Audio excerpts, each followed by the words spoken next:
in a really broad way. These are things that you really need to think about.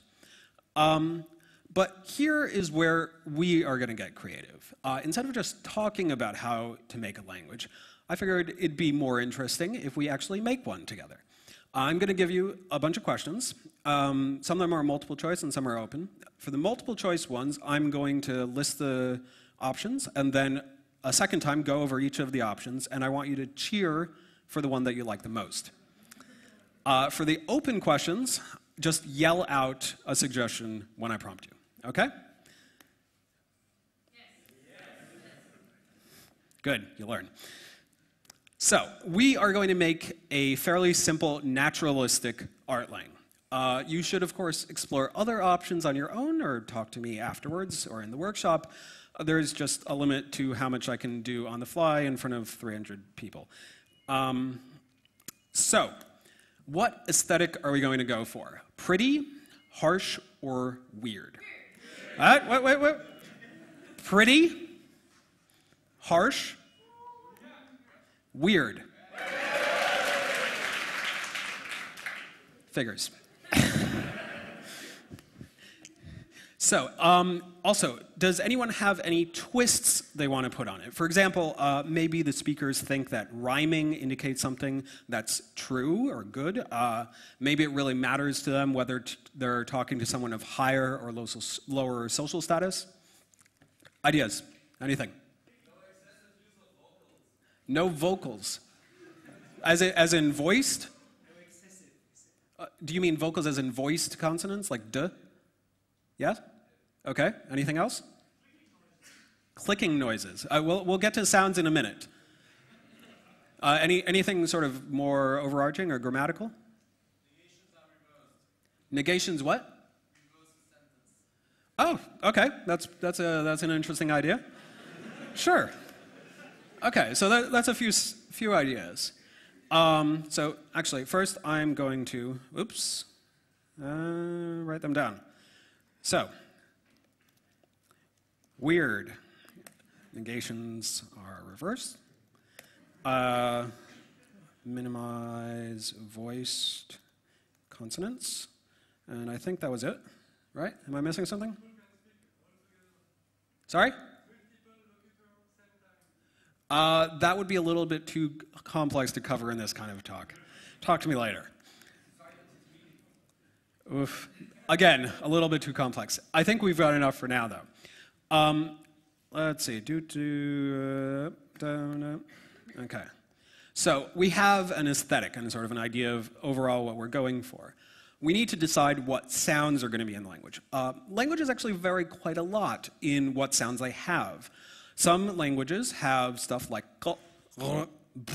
and that you'd probably find unusual.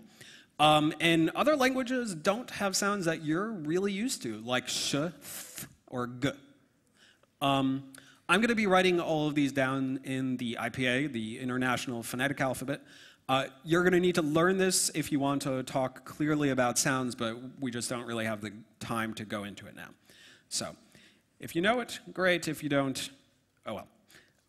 Okay, so almost all languages have the sounds p, t, k, a, and e, or something close to a and e. So I'm going to add those. What else should we add that will sound weird? Just shout out a sound that you want to include one at a time so I can hear it. Let's see, what is that in IPA?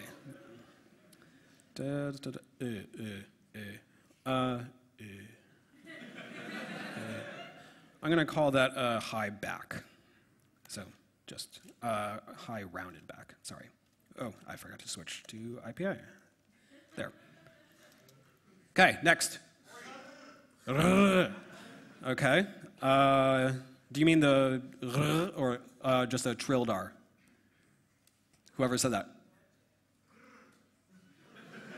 I'm going to call that a velar trill. Okay, next. What?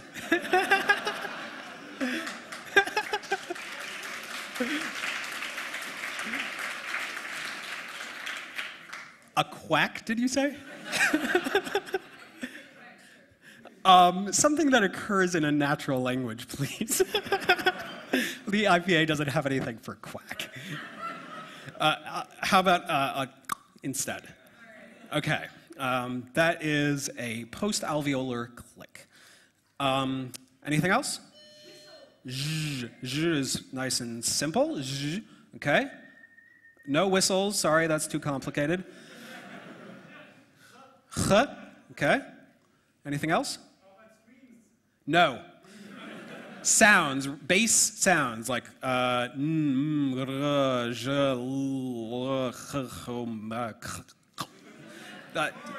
what? Oi. Oi. Oi. Okay. So v, z, vos, what? Voiceless vowel? I think that'll be a little bit too challenging for people to be able to pronounce. It exists, but I don't want to go there. No, sounds that you can make with your mouth and throat, sorry. Like I said, a naturalistic language. We can go really fucking weird in the workshop if you want to. But for now, let's just keep it within the realm of slightly sane. Okay?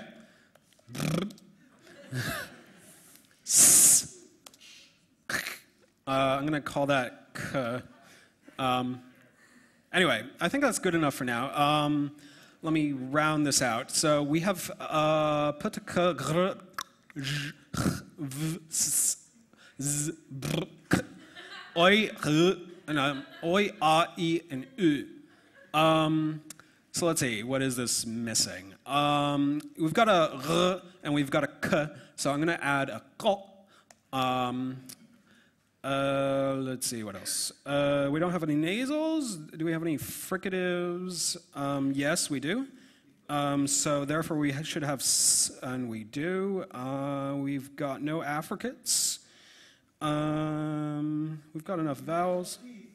Sorry? No gnashing of teeth in my lecture, please. Hopefully it's not that bad. I think this will be fine for now. Okay, so let's go back. Okay,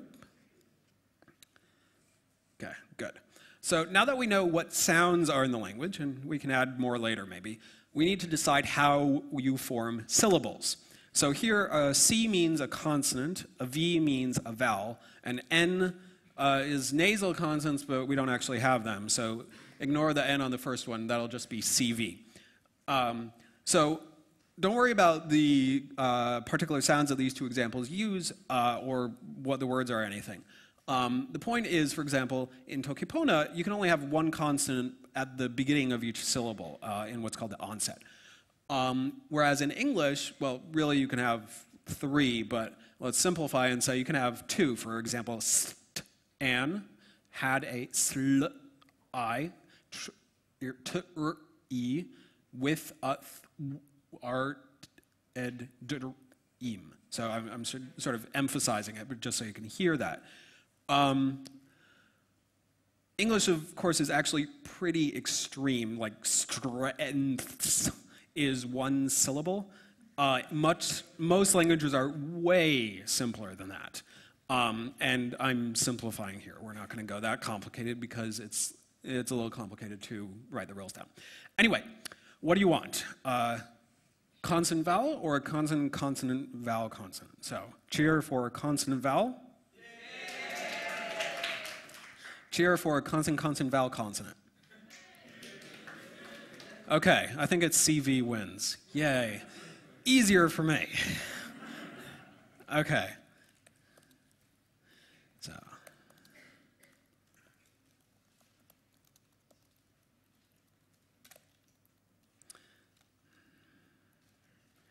Okay. So we don't have any clusters, and that means that we get to skip making a cluster rule, which makes it easier. Yay. So we can try the other one later, but just so you know, if we did have clusters, which is what it's called when you have more than one consonant in either the onset or the coda of a syllable, which is the beginning and the end.